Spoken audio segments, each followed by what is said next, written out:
Salut, je t'emmène en sortie Vigo. C'est parti.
Salut à tous et à toutes et bienvenue pour cette nouvelle sortie. Et cette fois on teste les roues du Vigo tout en maintenant le cardio bas. Parce que le docteur l'a dit, je t'expliquerai ça un jour. Pour l'instant c'est très surprenant. Le toucher de route est assez bluffant. Et ouais, je suis plutôt bluffé. Mais je te laisse avec la GoPro parce que là j'ai un double setup. Et voilà, je reviens plus tard.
pause, tu as pu voir que ça roule bien.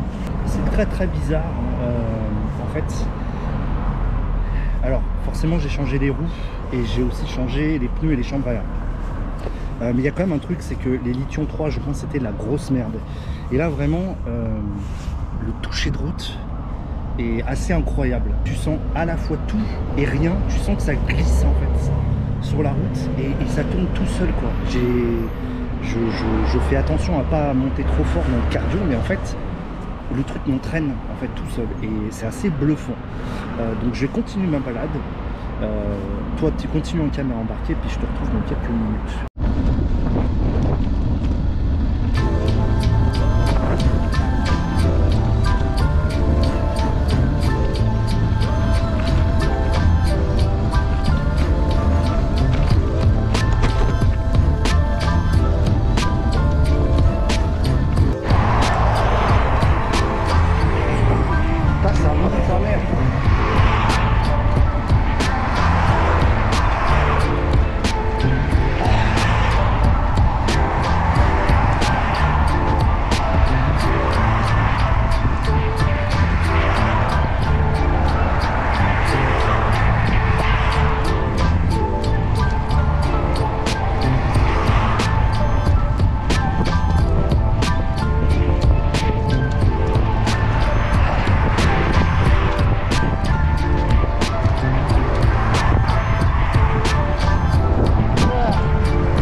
Mais ça là, ça y était pas, c'est une méga piste cyclable en fait. Incroyable. Incroyable. Par contre j'ai un vent de malade.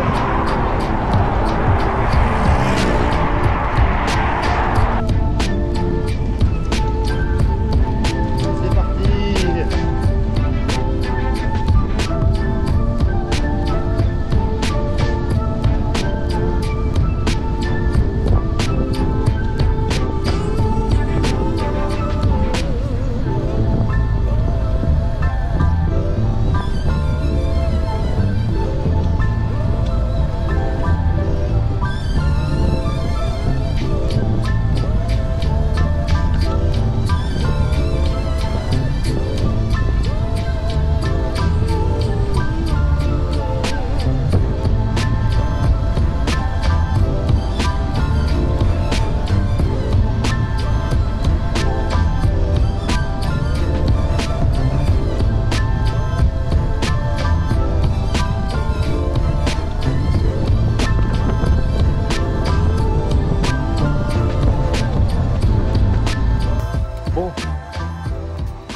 Validé, hein.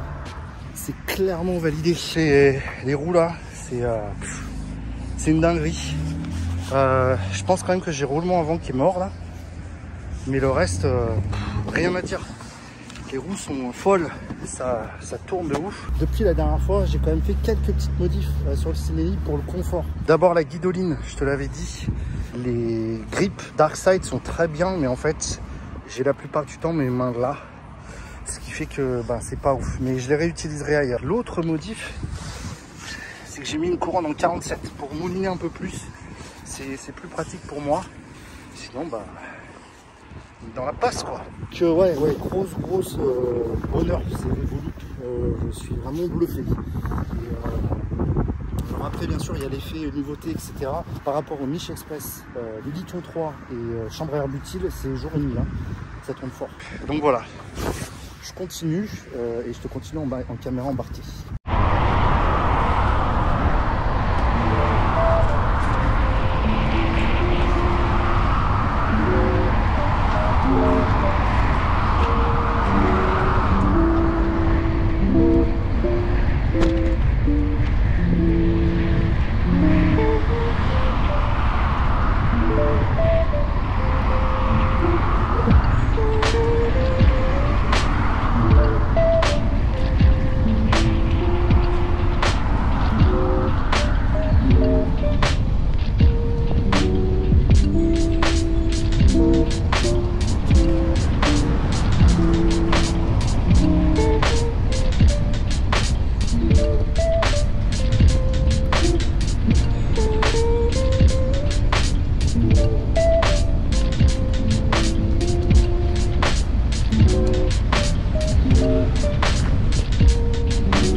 On conclut. Écoute, grosse surprise. Hein. Encore une fois, on va dire en perspective, hein, parce que forcément avant, donc encore une fois, j'avais les Michelin Express avec les pneus Lithium 3, avec les chambres à air Butyl. Là, je suis passé direct sur des roues donc H plus Sun avec moyeu Victoire, les Continental GP 5000 et en plus les chambres à air TPU. Donc c'est difficilement comparable, on va dire, d'un point de vue numéraire. Maintenant, j'ai quand même regardé un petit peu la Rolling Resistance, c'est-à-dire la résistance au roulement des pneus. Alors pour les Lithium 3, ils n'existent pas. Mais j'avais trouvé les Lithium 2 et a priori de tout ce que j'ai lu, les Lithium 3 ont une plus grande résistance au roulement. Donc les Lithium 3 c'est entre 10 et 16 watts, je te mets des screenshots là. Ceux-là là avec en chambre à air Butyl et ceux-là donc en chambre à air TPU, enfin latex, c'est 10 watts, suivant la pression à peu près. Donc là on économise quasiment 8 watts, ce qui est énorme. Et donc forcément ça participe un petit peu à ce rendement général, je suppose. En plus bon voilà, avec la transmission etc qui est quand même plutôt optimisée, je pense qu'on a une arme. Donc voilà, c'est tout pour cette vidéo. Oui, ici il faut que je change des roulements, hein. À l'avant ça un petit peu, donc c'est pas fou. Mais le reste, ça carbure. Et ouais, j'avoue là, c'est vraiment du gros kiff ce vélo. Tes abonnements, la fée clochette, t'oublies pas tout ça. Et moi je te dis à la prochaine.